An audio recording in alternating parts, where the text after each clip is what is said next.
So we're gonna play our next game, which is two truths and a lie.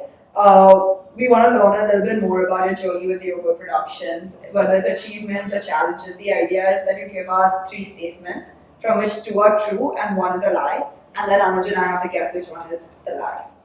Okay, cool. So I didn't name Leogirl myself. I direct every project Leogirl gets, and the core team we have is just 4 people. I'm gonna say that your core team is not just 4 people.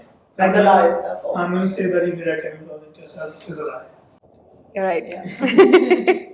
It can't work like that. There are other directors because otherwise it'll just be like the Priyanka show. Which You have to cover something pieces. yeah, it can't work like that, and yeah, 100%. So that's the lie. The other two are true, and we just even today have only 4 people. So everyone else that you work with is a freelancer. Yeah, it helps me just full disclosure keep costs low. You know, I want to like get to work with fresher ideas every time. Like yeah, new ideas. yeah, our kind of industry is like that, I feel. And if I ever reach a point, see, there was a very serious point where I'm sorry if I've stopped the flow of the game or something. Okay, cool. Cool. Okay, awesome. I'm supposed to explain my thing, right? Okay, cool. No, there was a serious point where, like, in the first few years, like, I only registered it as a proper company in 2018. So before that, whatever I was doing was just like random and whatever. And then in 2018, I was like, I need to run this like a company and not be all over the place. When I did that and when I kind of put the team together, I kind of realized that this is like, this works, this kind of really tight format, because initially we didn't know how often we'll have projects, what kind of workload we're going to have. Does it make sense to have that many people on our roles? It didn't make sense for me at the time.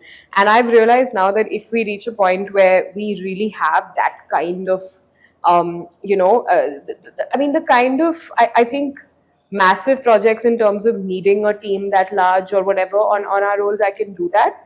But I don't want to do it until it's not absolutely needed, and just trim the fat. Like, it was that was the intention. And I saw an example of like Instagram having just 13 employees before they were acquired by Facebook.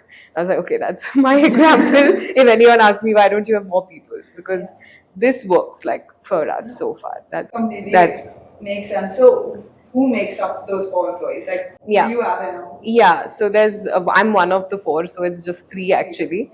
But basically, one is a producer. He's like an in-house sort of guy who handles all the logistics of shoots. One's an accounts person, and one is a client servicing sort of person who does the emails with clients back and forth of whatever they require. And that's just the core. Everybody else that comes in is a freelancer. But the thing is, I would easily say there are 10-15 people who work with us so often they may as well be employees. But a lot of creative people, they like the freedom to go anywhere they want and not have to come to a... I myself don't want to work 9 to 5 at my own company. So I can't expect other people to do that. And the first year I started it as a company, that was what I was saying earlier, that I got into this trap of, I need to get investment, I need to do this, that, because I thought that's what you do when you run a company. And a couple of these forums came to me being like, oh, you're a women entrepreneur, you should apply for this, you should apply for that. And the thing is, I went for those things and I met other women entrepreneurs, and that was amazing. I mean, I'm calling them women entrepreneurs, but that was the point of the forum. So I met other entrepreneurs and I realized, and even I went to Niti Aayog in Delhi. They had a Women Transforming India fund because I was doing diversity and inclusion related work. So that was great. But the other people I met, their whole life depended on that idea.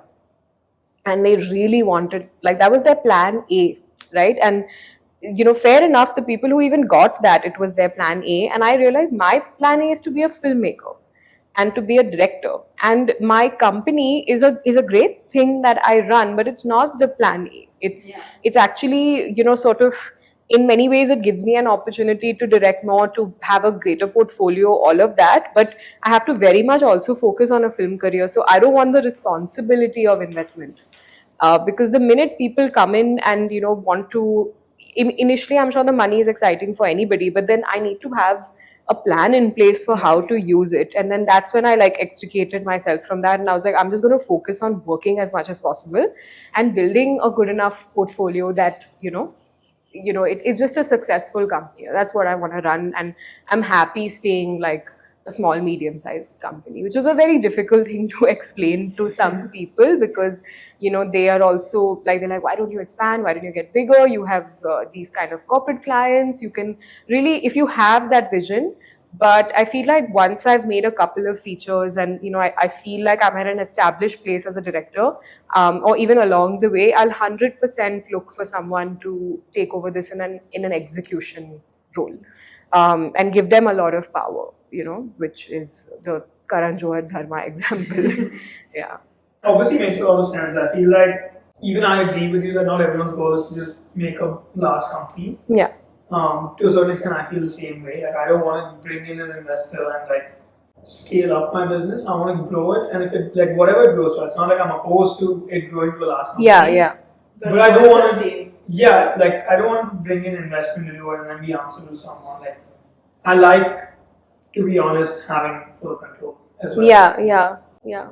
And I think you have to go back to like the first principle. What is the thing that Elon Musk uses? Is it first principle thinking? I don't know what it's called, but it's like going back and back and back to like the core, distilling it to the core purpose, basically. Which I don't know what it's called, or maybe we call it Socratic questioning yourself or something like that. But the idea is to basically just go back to the start. And for me, it was to just make a lot of great pieces of work. That's the purpose, right? So I can do that at this scale. I don't want to do anything more. My idea is not to have 100 people that I don't know what to do with, like that's not going to, that's just going to be difficult and hard, and I'm not good at that. So that's I get that. Like I think even for me, like the number of employees never excited. It's not like that if you have 100 or 1,000 employees, that means your company is that much bigger, that much better. Like that, I don't correlate it at least that way. But who named your company if it wasn't you? Do you guys want to guess? I've mentioned the person. Your brother. My mom. Oh. It's a really silly story. I mean, I don't even know if it's worth being on a business podcast, but I'll tell you. I have a name my business story about 2 episodes ago. Oh, really? Okay, but this one is really silly. So anyway, I'll tell you all. So basically, I went all through my life thinking I was a Cancerian.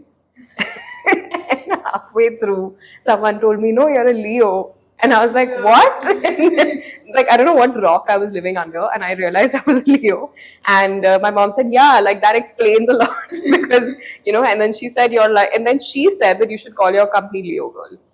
And I said, it's such a cute name. And at, I think, 18, 19, it seemed like a good idea. And then it became like, it became the thing because then my clients knew me that way. So I still haven't figured out anything better to call it. So it's just Leogirl only now. And now I'm happy with it. Now it's just like, it's a quirky, cute name, So it's fine. Yeah. And you have a story behind it. So. Yeah.